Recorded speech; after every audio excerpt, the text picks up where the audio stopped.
अस्सलाम वालेकुम। मैं सर डॉक्टर ज़ीशान एक नई इन्फॉर्मेटिव वीडियो के साथ हाजिर हूँ। मेरे से आप लोगों ने सवाल किया कि डॉक्टर साहब अच्छा कोलेस्ट्रॉल और बुरा कोलेस्ट्रॉल क्या होता है? What is good cholesterol and what is bad cholesterol? तो नाज़रीन जो हम जब ये फास्टिंग लिपिड प्रोफाइल करवाते हैं, जो एक आम ज़ुबान में लोग कहते हैं कि हमने अपना कोलेस्ट्रॉल का टेस्ट करवाना है, तो उसमें जो आप 3-4 चीज़ें देखते हैं, तो उसमें एक जो एलडीएल होता है उसे हम बैड कोलेस्ट्रॉल कहते हैं, और जो एचडीएल होता है उसे हम गुड कोलेस्ट्रॉल कहते हैं।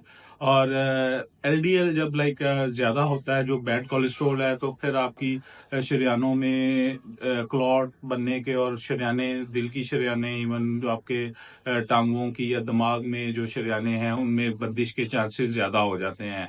और अगर आपका एचडीएल जो गुड कोलेस्ट्रॉल है वो कम हो, तो उससे भी ये जो शरीयानों की बंद होने की शरह ज्यादा हो जाती है। तो इसमें मुख्तलिफ कंडीशंस हैं कि किन कंडीशन में ये गुड कोलेस्ट्रॉल ज्यादा हो जाए, तो उसमें फिर हम उसकी मेडिसिन से इसको इलाज करते हैं। और कुछ कंडीशंस ऐसी होती हैं जिसमें इसका लेवल ज्यादा नहीं होता, तो हम सिंपल कह लें कि खुराक के साथ भी इसको मेंटेन कर सकते हैं।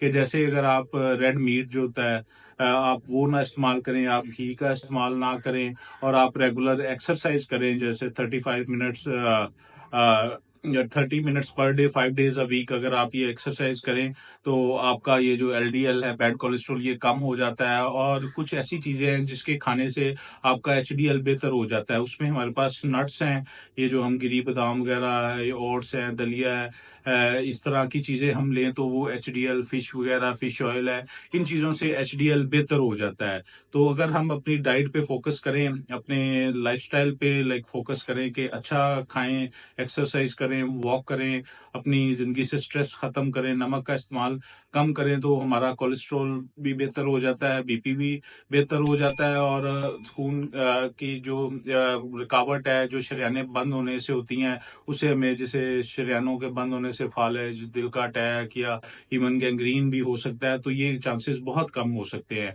तो आपको इस किस्म का कोई भी मसला हो या आप कुछ डिस्कस करना चाहते हो, तो आप मेरे से राब्ता करें। बहुत शुक्रिया।